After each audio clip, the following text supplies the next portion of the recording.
तुम्ही दोघं जण अभ्यास करा. घरच्यांना असं वाटलं की आपण हे यांना असं कारण देऊ, आपल्या डोक्यावरचं जे काही सोशल प्रेशर आहे ते थोडंसं कमी करू. बाकीचा प्रयत्न तर हे करणारच आहेत ना. आम्हालाही वाटलं लग्न करू, काय होतंय त्याला, अभ्यासच तर करायचंय. मग लग्नाला तयार झालो, लग्न केलं.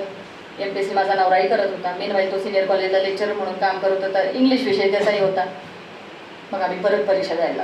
आता लग्न झालं तर परिस्थिती बदलली ना. कुटुंब झालं ना आमच्या दोघांचं.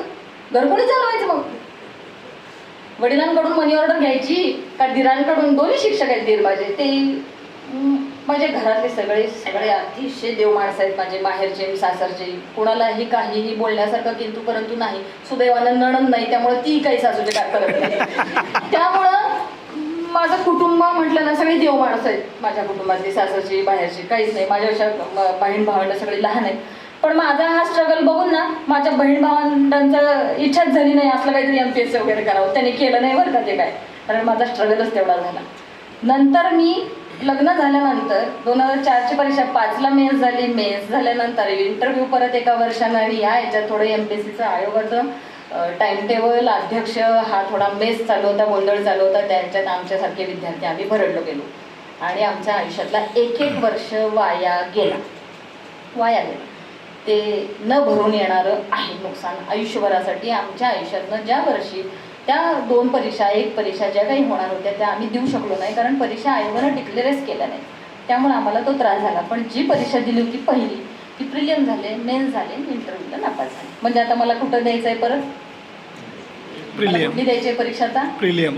म्हणजे मॅडम सारखा नव्यानं अभ्यास करणारा आणि मी जुनी जाणकार असणारी जी परीक्षा 1, 2, 3 करून आले होते, ती सुद्धा आम्ही कुठं आलो? शून्य. एकाच प्लॅटफॉर्मला आलो आम्ही परत शून्यातच आलो. आम्ही परत एकाच प्लॅटफॉर्मला आलो, एकाच डायसवर आलो, एकाच व्यासपीठावर आलो. त्याही अभ्यास करतायत, त्या नव्या जोमानं, नव्या दमानं, सळसळत्या रक्तानं, नव्या जिद्दीनं, नवं सातत्य घेऊन त्या मैदानात उतरणार आहेत. आणि मी कुटुंबाची जबाबदारी घेऊन, माझ्या नवऱ्याचं MPSC होणार आहे की नाही हे प्रेशर घेऊन, मीनवाईल मला एक मुलगी झाली होती तिची जबाबदारी घेऊन, मी तेच सातत्य दाखवण्याचा प्रयत्न करत होते की मी तुमच्यासारखीच पूर्ण वेळ मी त्या ताकदीनं उतरत आहे या परत MPSCच्या मैदानात. तर माझं परीक्षा पास होण्याचं प्रमाण किती झालं? मग काय करायला पाहिजे? सुदैवाने बापाने मला MA BEd करून दिलं होतं. मी परत इंग्लिश मिडियमला जॉब करायला सुरू केला. परत पहिल्यांदा मी ज्युनियर कॉलेजला गेला, 11वी 12वीच्या मुलांना शिकवलं आणि परत मी 9वी 10वी सारख्या मुलांना इंग्लिश शिकवायला गेले. मला तिथं चैन पडत नव्हतं. असं वाटायचं की अरे आपण काय करतोय, आपल्याला काय करायचंय, आपण काहीतरी वेगळंच करतोय. ते समाधान मिळत नव्हतं. एकदा इथं वर्गात आले की मुलांचं नुकसान होईल असं कधी केलं नाही, ते जमणार नाही, ती सवय नाही. पण मला ते आतून सारखं असं कुणीतरी ते असं टॉर्चर केल्यासारखे, तू काय करते, तू काय करते. मुलगी होती आणि मुलगी माझी आहे, तिला थोडीच मी काय म्हणत बसणार आहे तुझ्यामुळं मला वेळ मिळत नाही. तिचे आजारपण आहे, तिला काय नव्यानं काय शिकवायचं आहे.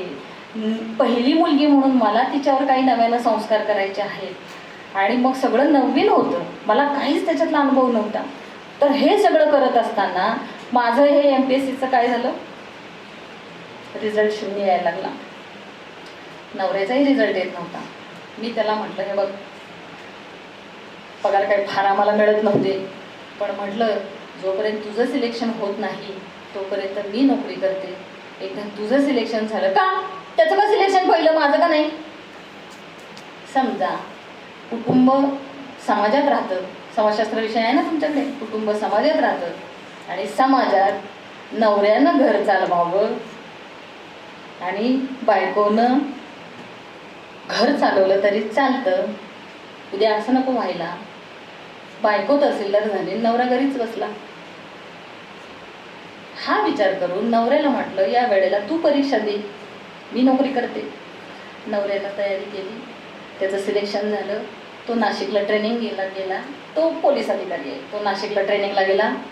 आणि मग माझ्या नवऱ्यानं मला सांगितलं की आता मी नाशिकला गेलो, आता फक्त मुलगी आणि तूच आहे, तू नोकरी सोड, हा संसार सगळा गोळा कर आणि परत माहेरी जा आणि परत MPSC कर.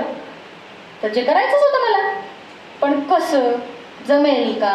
ही नवीन एवढी सळसळती रक्ताची तुमच्यासारखी मॅडमसारखी अशी ही असताना त्यांच्यात माझा टिकाव लागणार आहे का? ती जिद्द, ती चिकाटी, ते सातत्य आज पण माझ्याकडं आहे का? हे मलाच प्रश्न पडायला लागले की हे सगळं मला जमणार आहे का? ज्या खेळात मी ग्राउंडवर मैदान मारत होते, तो काय म्हणतो आपण, ती फ्लेक्झिबिलिटी, तो जोश मैदानातला आज माझ्याकडे आहे का? हे प्रश्न मला पडायला लागले होते. पण नवऱ्यानं सांगितलं जमेल तुला, तू दिसतेस तशी नाहीये, हां झाले मग तू करू शकते. तर नवरा ट्रेनिंगला गेला, सगळं जे मांडलं होतं ते सगळं गोळा केलं